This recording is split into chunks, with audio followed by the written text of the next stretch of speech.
कल मैंने आपको श्राव का चार समझाया था। श्राव का चार वही श्राव का चार है जो आत्मा में जाने में हेल्प करे, जो और ज्यादा विकल्प करा दे। बच्चन जी, वो श्राव का चार नहीं है, वो अनाचार है। आपको समझ में नहीं आ रही मैं क्या कह रहा हूं? श्राव का चार माने आसानी से आत्मा के ध्यान की तरफ ले जाए, ऐसा आचरण। श्राव का चार की परिभाषा लिख लो, समझ में आया कि नहीं? श्राव का चार का मतलब ये नहीं होता कि अरे नहीं खाना, ये नहीं खाना, ये नहीं खाना। वो तो इस अर्थ में होता है कि भाई मैं आज भोजन नहीं करूंगा। समझना मेरी बात। तो क्यों नहीं करोगे? बताओ राजेश जी, क्यों नहीं करना भोजन? उपवास करने का क्या फायदा है जैन धर्म में? बताओ। उपवास करना ना, आज अष्टमी है, क्या फायदा है उपवास करने का? क्या मतलब है? क्यों करना चाहिए उपवास? बता सकते हो? बस ये उपवास का सिर्फ इतना सा मतलब है कि आज भोजन के विकल्पों से बच जाऊंगा, आज भोजन की जरूरत नहीं है, शांति से आत्म ध्यान करूंगा। तो ये उपवास का फल है। भोजन नहीं करना अपने आप में कुछ नहीं है। अगर मैंने भोजन नहीं करा और मैं दुकान चला गया, काम पे चला गया, तो उपवास करना या नहीं करना क्या मतलब है? आई समझ में? देखो, हमारे यहाँ थोड़ा चरणान योग पढ़ाने में गलती है। हमें चरणान योग हम पढ़ाते हैं जीव हिंसा की तरफ से। इसको खाओगे तो इतने जीव मरेंगे, ऐसा करोगे तो इतनी हिंसा होगी। जबकि पढ़ाना ये चाहिए, चरणान योग ऐसे समझाना चाहिए कि अगर तुम रात्रि भोजन करोगे तुम्हारा स्वास्थ्य खराब होगा, जीव हिंसा तो होगी, तुम्हारा उपयोग सारा खराब हो जाएगा, तुम आत्मा का ध्यान कैसे करोगे? अगर तुम तामसिक भोजन करोगे तो तुम्हें आलस आएगा, कसाएं भड़केंगी, क्योंकि ऐसा निमित्त नैमित्तिक संबंध है। जैसा खाओगे अन्न वैसा होगा मन, और हमें सबसे ज्यादा जरूरत काय की है? मन की। आत्म ध्यान में मन ही तो चाहिए, क्योंकि वो मन ही तो तत्व विचार में लगेगा। और अगर वो भोजन गरिष्ठ कर लेगा तो क्या होगा? वो कहेगा सो जाओ, नींद आएगी। तो गरिष्ठ भोजन करना पाप है, पुण्य इसमें दम नहीं है। अरे आपने आलस कर लिया और सो गए तो आत्मा के ध्यान से वंचित रह गए। और हमने सारी पढ़ाई क्या कर दी? अपने जीव तत्व को तो कर दिया गायब, और दुनिया के जीवों की रक्षा के नाम पे चरणान योग लगा दिया। बोलो सही बात बताओ। जैन धर्म ये बात मानता है कि कोई किसी को बचा सकता है? बोलो, मैं जीवों की रक्षा कर सकता हूं, ऐसी जैन धर्म की मान्यता है क्या? बोलो। तो नहीं है, तो सबसे ज्यादा रक्षा जैन धर्म में क्यों बताई? अब कितना खतरनाक है, पूछो प्रश्न। भाई साहब, आपकी गलत पढ़ाई हो चुकी है। जैन धर्म में जीवों की रक्षा नहीं, स्वयं की रक्षा बताई है, और स्वयं की रक्षा के चक्कर में दूसरों की रक्षा होती है। अंतर समझ में आया?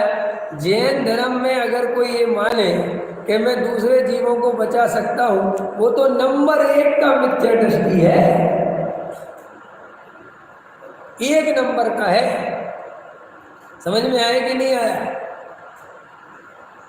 मुनिराज 4 हाथ जमीन देख के चलते हैं, तो अपन ने सारी बात काय पे कर दी? जीभ पे। ऐसा नहीं है, कांटे भी तो होते हैं, और कांटा चुभ गया तो पूरा ध्यान खराब हो जाए, क्योंकि चप्पल जूते तो पहनते नहीं, तो उनको जमीन देखकर चलना कितना जरूरी है। ठीक है, पत्थर की ठोकर लग गई, ध्यान नहीं दिया और सिर फूट गया, क्या होगा? ईरिया समिति का अर्थ खाली वो जीव जीव क्यों करते रहते हैं? उसका व्यापक अर्थ है कि वे अपने ही लिए ईरिया समिति पूर्वक चलते हैं कि भैया कोई चोट होकर लग गई, गिर गए तो भी आफत है। कांटे पहले तो जमीन कच्ची होती थी, आपको पता है? आज के लोगों को तो कांटे ही नहीं पता कैसे लगते।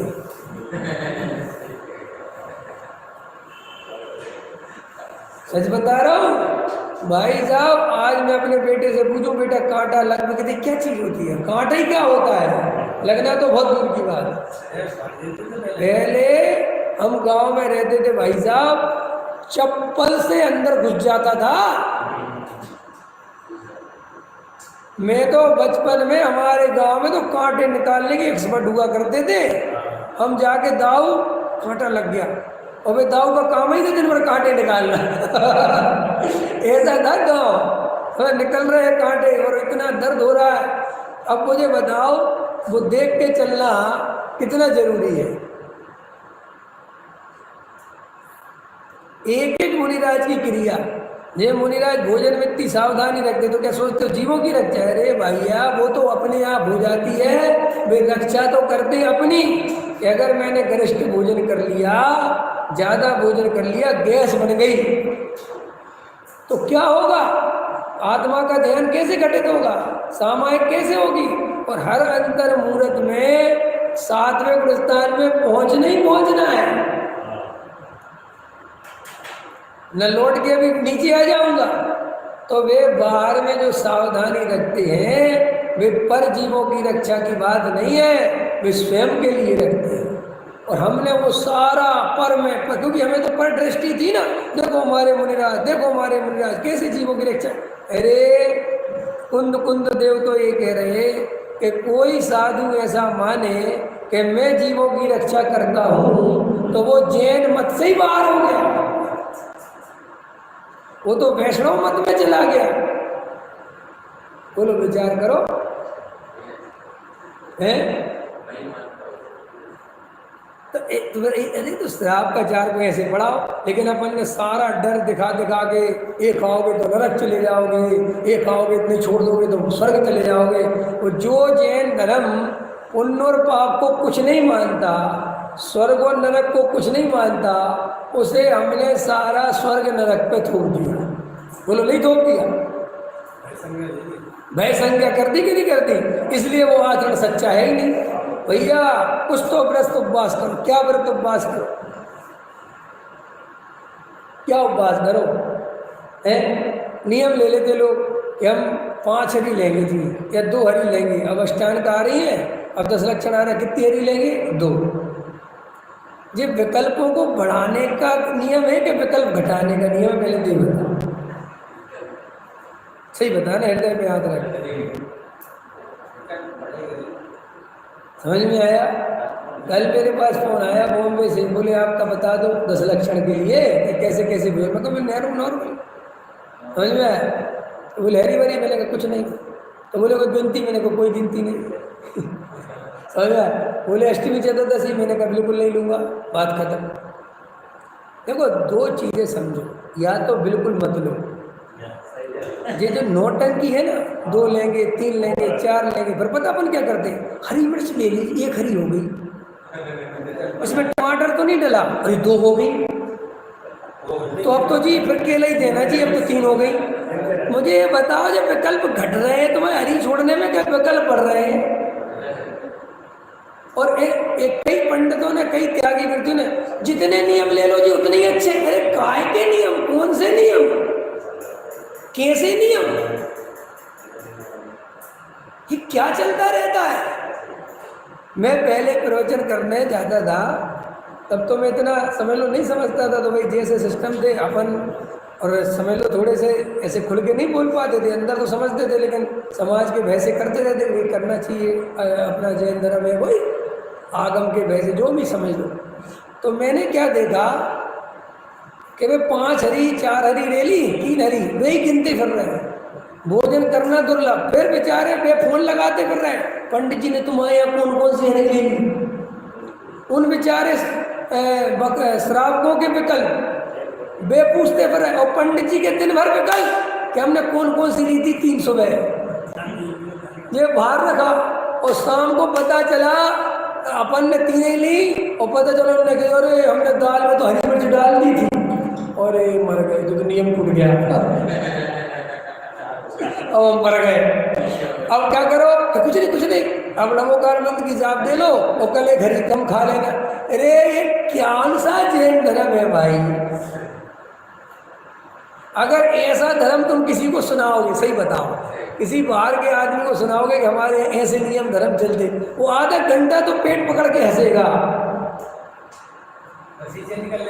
रस्सी चेंज कर लेते हैं। बच्चे ज़्यादा जानते हैं, ये बहुत रहे त्यागी वृत्तियों के साथ, समझ हमें मतलब हमारा कहने का मतलब है कि भाई हरी नहीं खाओ तो मत खाओ, छोड़ ही दो, खत्म। अब जो नौटंकी कर करके 2 लेंगे, 3 लेंगे, 4 लेंगे, अब आज ये नहीं लेंगे, कल ये नहीं लेंगे, माने मैंने ऐसे क्रिया कांड पालने वालों का जीवन केवल और केवल इस क्रिया को ढोते देखा है। ये हम आज नमक नहीं लेंगे तो चाशनी बना दो, पुड़ी बना दो, ये बना दो। अरे यार, जीवों के तुमने रसना इंद्री के सुख को छोड़ा है कि डबल कर लिया है?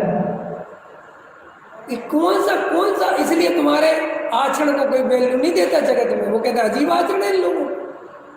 ये तो बेचारे दूर से वे लोग देखते हैं तो उनको कुछ पता नहीं है, अगर करीब आ जाए तो पता चल जाएगा कितना हालत खराब है।